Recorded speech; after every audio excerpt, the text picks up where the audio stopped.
about that. Not really sure what happened, but we'll just pick up where we were, start another video. So again, the whole point of this is every time it changes lobes, it's actually switching the rotation direction randomly. All right, so sensitivity to initial conditions. I started this in the last video. So again, the idea was that the computer was actually calculating the 6 significant figures, but his printouts were calculating or printing out only 3 significant figures. And so when he started off a new calculation with these values, with 3 significant figures instead of the 6, they would continue on as the previous solution did for some period of time, but eventually they would diverge significantly and not just be quantitatively different, not just a little bit different, but qualitatively different, completely different. So for example, at one time, in one calculation it would be rotating one direction and the other calculation would be rotating the other at the same exact time. So this is the sensitivity to initial conditions that Lorenz observed and investigated in great detail. So let's illustrate how this works. So if you look at where the solution actually ended up at t is equal to 30, it's don't remember these numbers, just remember it's negative, negative, positive. So that means it's actually in the left lobe of the attractor at t is equal to 30. Now we're going to do exactly the same calculation, but the z at t is equal to 0, instead of using 6, as we did before, I'm going to use 5.999. So x and y are still 6 at t is equal to 0, but z is now different by 0.001, again to kind of replicate the difference that Lorenz experienced or actually introduced unknowingly into his solutions. Normally, a 1/10% difference in initial condition like this, you would not expect to see anything substantially different, certainly not qualitatively different, just basically the same solution. Maybe the numbers will be off by a small amount as you go through the calculation, but let's take a look at what actually happens. So here's the attractor, starting off at 5.999. You'll notice this figure looks exactly like the previous one, and that's because we're still in the basin of attraction.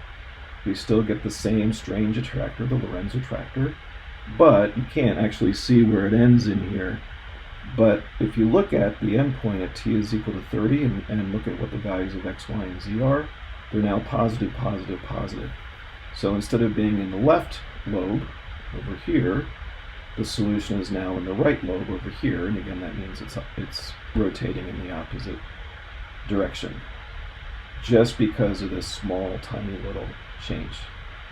So that's the sensitivity to initial conditions that can arise in these nonlinear systems.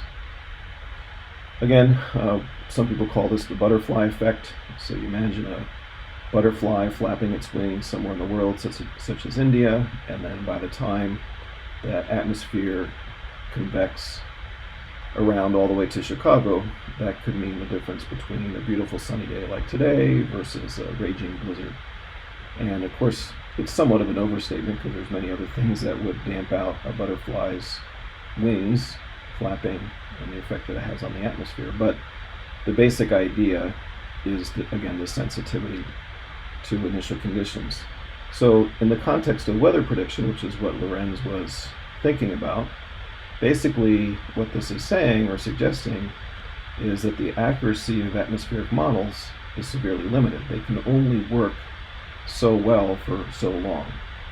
And so he actually said or predicted that no matter how good your mathematical models are and your computers are that are calculating them, you're not going to be able to predict that far in advance, because any small little change can have a dramatic influence on the prediction several days out. And in fact, we haven't seen that. So when I was growing up in the 1970s and 80s, sounds like a long time ago.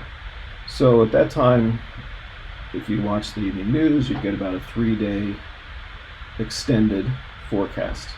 Now an extended forecast is typically 5 to 7 days.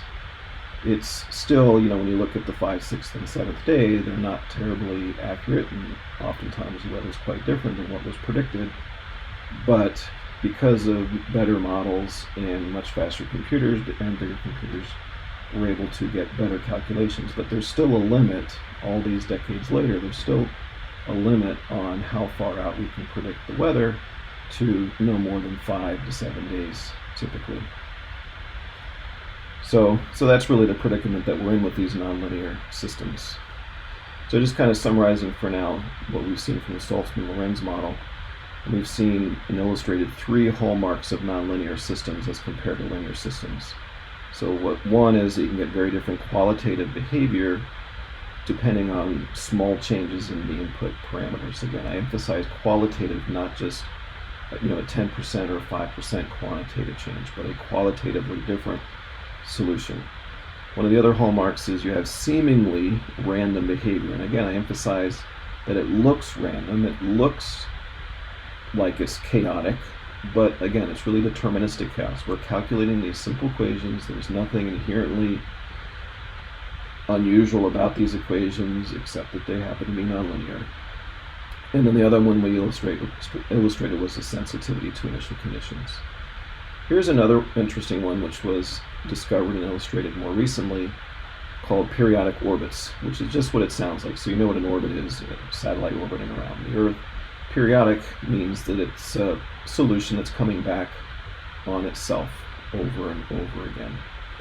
And so Viswanathan in the early 2000s calculated a whole bunch of these, not all infinity of them, but a whole bunch of these, and I'll illustrate a few.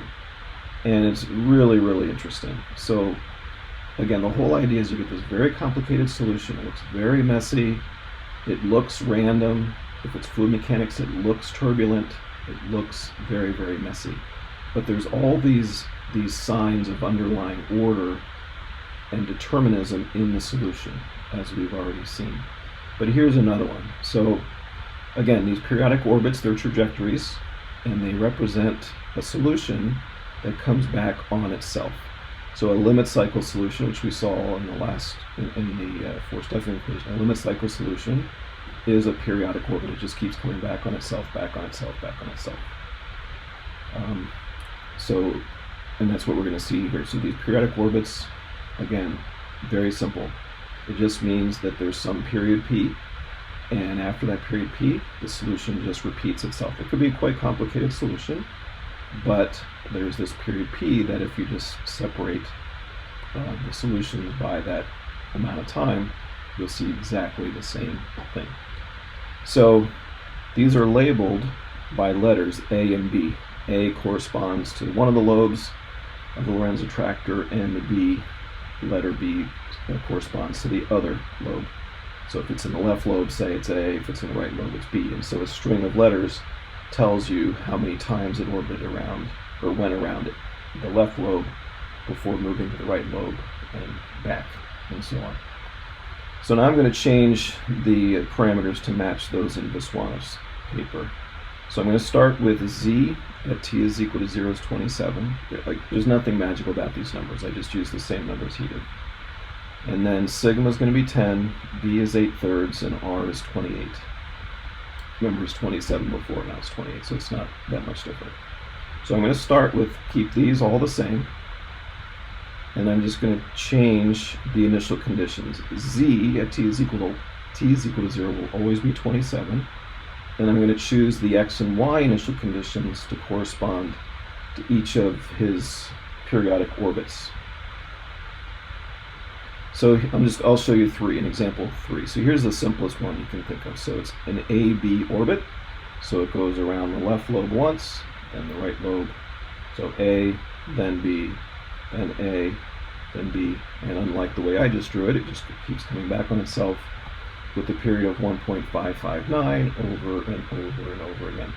So here you can see the initial conditions I used. So 27 for Z, and then X and Y, and these came out of his paper. So basically, those are points that are on the periodic orbit, initial conditions, so that they just stay there. It never goes off the periodic orbit for all time. It'll just keep going around and around forever and ever. Okay, so that's a very simple one, AB. Here's AAB.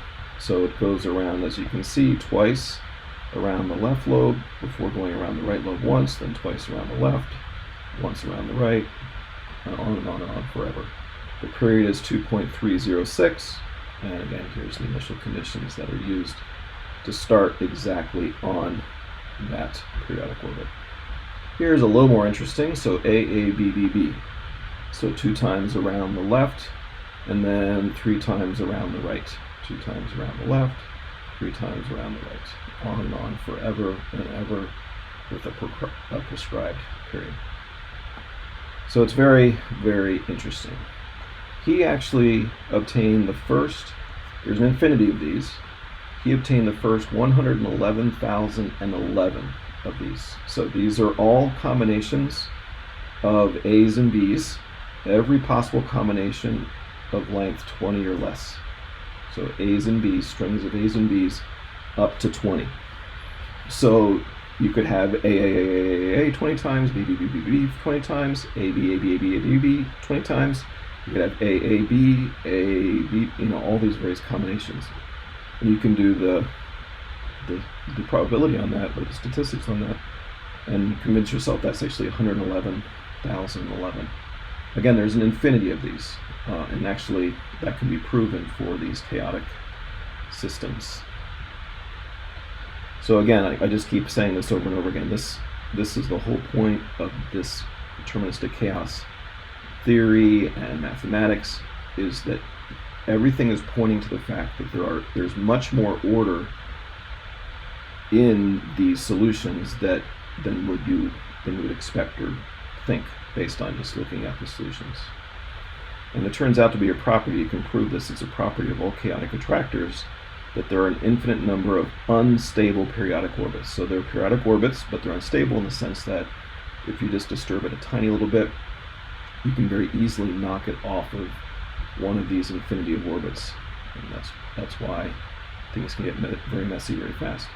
You may remember way back at the beginning of the semester, we looked at the Couette flow problem, which is a fluid going between 2 parallel plates where one of the plates is moving. Very simple problem. If you ramp up the Reynolds number high enough, you will get turbulent flow in between the plates.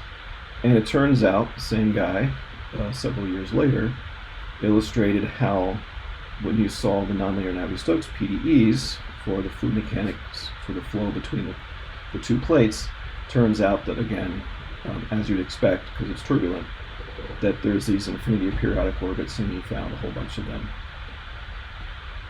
And it turns out, so we've been dealing with, in my 3 fun differential equations, all 3 of which have been either single or systems of ODEs. A lot of this carries over to partial differential equations as well, and the fact that it does is rather remarkable and very helpful, actually, because we can see a lot of these same patterns, and that's the case that I just described here. Navier-Stokes are, of course, PDEs, that we can see these different types of behaviors in various types of physical systems, fluid mechanical and others.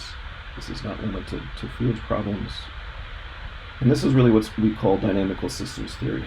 So dynamical systems is just a fancy term for any system that evolves in time. It could be mechanical, electrical, biological, chemical system that evolves in time. And dynamical system theory is a whole set of tools that have been developed to help us understand and quantify these types of solutions. So some of the things we used last time, like Poincare sections, phase plane plots that we looked at today, bifurcation diagrams, and so on. These are all examples of dynamical systems theory tools. Okay, that's it for this video.